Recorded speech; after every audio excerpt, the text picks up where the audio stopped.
नमस्कार बच्चों, YouTube channel शिक्षालय में आपका बेहद स्वागत है। मेरा नाम है रेणु यादव। इस YouTube चैनल के माध्यम से हम क्लास 9 से लेकर 12 तक की पूरी केमिस्ट्री और क्लास 10 की साइंस कवर कर रहे हैं और साथ ही साथ में हम कवर करते चलेंगे हर एक बच्चे के छोटे या बड़े डाउट्स को भी।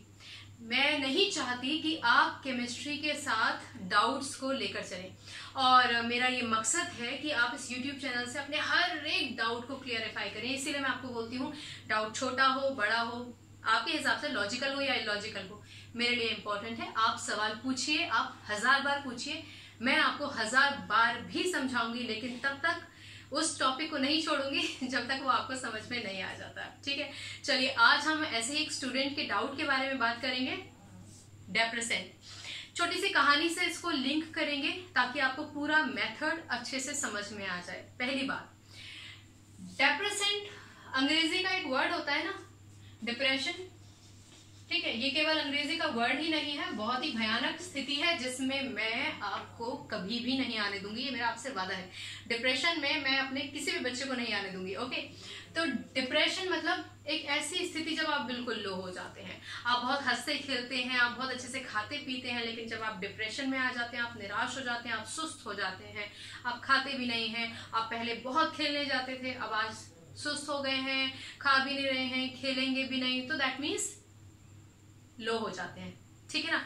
अब पहले इसी की बात कर लेते हैं, फिर टॉपिक की बात करेंगे। दोनों कनेक्टेड है, सिर्फ सुन लो। मेरे पास ZNS है और PBS है। ये दोनों के दोनों ही मिनरल के साथ ऑलरेडी मिक्स्ड फॉर्म में थे। किताबों में आपको मिनरल लिखा हुआ मिलेगा, पर मैं आपको समझा देती हूं। वो कहना चाह रहे हैं और, यानी कि जब आपने मिनरल निकाला, ठीक, अर्थ क्रस्ट में से, वो मिनरल जिसमें से हमें मेटल मिल जाएगा प्रॉफिटेबली, कन्वीनियंटली, उसको हम क्या बोलते हैं? ओर बोलते हैं। तो ओर में जब हमने वो मिनरल निकाला, या फिर आप समझ जाइए ओर हमें जब मिला, उस ओर में ZNS और PBS बाय डिफॉल्ट दोनों के दोनों मिक्स्ड फॉर्म में थे। अब हम लोगों ने कल ये बात की कि फ्रॉक फ्लोटेशन प्रोसेस से हम गैंग पार्टिकल्स को अलग और मेटल को अलग कर देते हैं। ठीक है, और आपको ये भी याद होगा कि froth flotation process is used in the case of sulphide ore. Alright, चलो ये तो मैंने आपको याद दिलाया। तो ऐसी स्थिति में क्या करेंगे, जब दो मेटल्स सल्फर के साथ ऑलरेडी कंबाइंड फॉर्म में, केमिकली कंबाइंड फॉर्म में इकट्ठे हैं, ठीक, तो ऐसी कंडीशन में हम इस्तेमाल करते हैं डेप्रेसेंट का, NaCN, जिसको हम बोलते हैं सोडियम साइनाइड। अब यहाँ पे एक पॉज लीजिए और अपनी अपनी जिंदगी में चलते हैं उस समाज में जिसमें हम रहते हैं।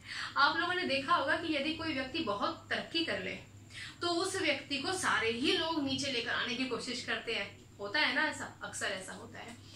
तो हम ये बात यहाँ क्यों कर रहे हैं? क्योंकि भैया जिंक जो है वो ज्यादा रिएक्टिव है, बड़ा एक्टिव एलिमेंट है एज कंपेयर टू लेड।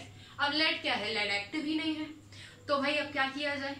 तो डेप्रेसेंट साहब आए, उन्होंने लेड से कहा कि तुम क्यों फिक्र करते हो? लेड मतलब PBS, ठीक है, मतलब लेड का मतलब PB होता है, लेकिन हम यहाँ पर PBS, लेड सल्फाइड की बात कर रहे हैं। तो डेप्रेसेंट जी कहते हैं कि भैया तुम क्यों फिक्र करते हो? तुम्हें ZNS से क्या डर? मैं हूं ना, मैं ZNS को ऐसे पकड़ के रखूंगा कि उसको ऊपर ही नहीं जाने दूंगा, तुम्हें ऊपर जाने दूंगा। कैसे? आइए सुनते हैं। NaCN प्लस ZNS एक कॉम्प्लेक्स बनाते हैं, इसको हटा देती हूं, एक कॉम्प्लेक्स बनाते हैं Na2ZnCN का होल 4। ठीक है, मैं टुकड़ों में बता रही हूं आपको, पूरा प्रोसेस दोबारा से रिवाइव करूंगी, सिर्फ ध्यान से सुनिए, केमिस्ट्री को रटना नहीं है बच्चों। एक कॉम्प्लेक्स बना लिया। अब असल में क्या होता है, कॉम्प्लेक्स कैसे बनता है कि मान लीजिए कि ये है आपका ZNS, ठीक है, यानी कि जिंक सल्फाइड। तो NaCN क्या करता है, इसके ऊपर लेयर बना देता है। ठीक, अब जब इसके ऊपर लेयर बना देगा तो ZNS तो फ्री नहीं हो पाएगा ना, ये इसको जकड़ के रखेगा।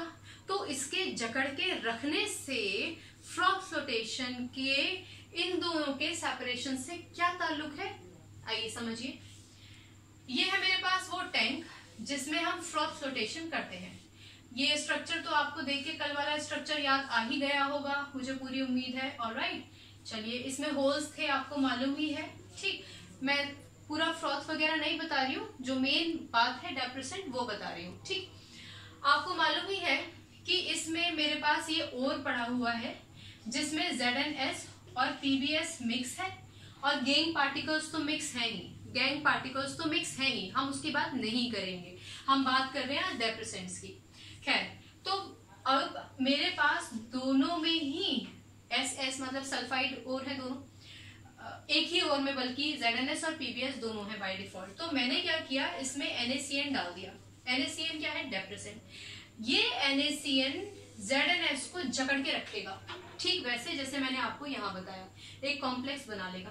अच्छा, जब ZnS को जकड़ के रखेगा तो फ्री कौन हो जाएगा, PbS। ओके, कल आप लोगों ने पढ़ा था कि ये जो टैंक के अंदर मिक्सचर होता है इसमें और तो होता ही है, यानी कि इस केस में ZnS PbS तो थे ही, प्लस इसमें हम ऑयल भी डालते हैं, पाइन ऑयल या फिर फैटी एसिड्स या फिर ज़ैंथेट्स, याद है ना आप लोगों को, उसको क्या बोलते थे, कमेंट सेक्शन में बताइएगा, और अगर याद नहीं है तो वेरी बैड। चलो, अब क्या होगा, इसकी वजह से चर्निंग शुरू हो जाएगी, चर्निंग शुरू हो जाएगी, यहाँ पे ढेर सारा झाग बनने लग जाएगा, बहुत सारा झाग बनने लग जाएगा। आपको ध्यान है ना कि झाग को स्टेबलाइज करने के लिए किस चीज का इस्तेमाल करते थे, कमेंट सेक्शन में बताइएगा, पता चलेगा आप कितना पढ़ रहे हो। तो ढेर सारा फ्रॉथ बन गया। अब भैया ZnS पे तो पकड़ बना रखी है NaCN ने, तो ZnS तो ऊपर जा नहीं पाएंगे, तो ऊपर कौन चला जाएगा, ऊपर चले जाएंगे हमारे PbS साहब, तो ये आ गए ऊपर और ZnS रह गया नीचे। आया समझ में, ये डेप्रेसेंट का रोल होता है, किसी चीज को डिप्रेस कर देना, एकदम नीचे ले आना। और डिप्रेस हमेशा जो सबसे शिखर पर जाने वाला होता है ना, बड़ी तेजी से बढ़ रहा होता है, बड़ा एक्टिव होता है, कुछ करेगा जिंदगी में, उसी को डिप्रेशन का शिकार बनाने की लोग कोशिश करते हैं। सतर्क रहना, लेकिन आगे बढ़ते रहना, ठीक है। तो ये है डेप्रेसेंट की पूरी कहानी। अगर आपसे पूछा जाएगा तो डेप्रेसेंट लिख दीजिएगा सोडियम साइनाइड, ठीक है। इसी केस में होता है ZnS PbS ही लिखिएगा, आपकी किताब में यही है, इसी का एग्जाम्पल दीजिएगा। और मुझे लगता है कि अब आपको समझ में आ गया होगा। फिर भी अगर आपको कंफ्यूजन है, मैं आपको समझाऊंगी, इस बात की गारंटी है, ठीक है। चलिए, केमिस्ट्री को रटिए मत, उसको सिर्फ समझिए, केमिस्ट्री से अपनी केमिस्ट्री बहुत अच्छी बनाइए। अगली बार मिलने तक अपना ख्याल रखिए, खुश रहिए, पढ़ते रहिए। Take care, God bless you, bye bye.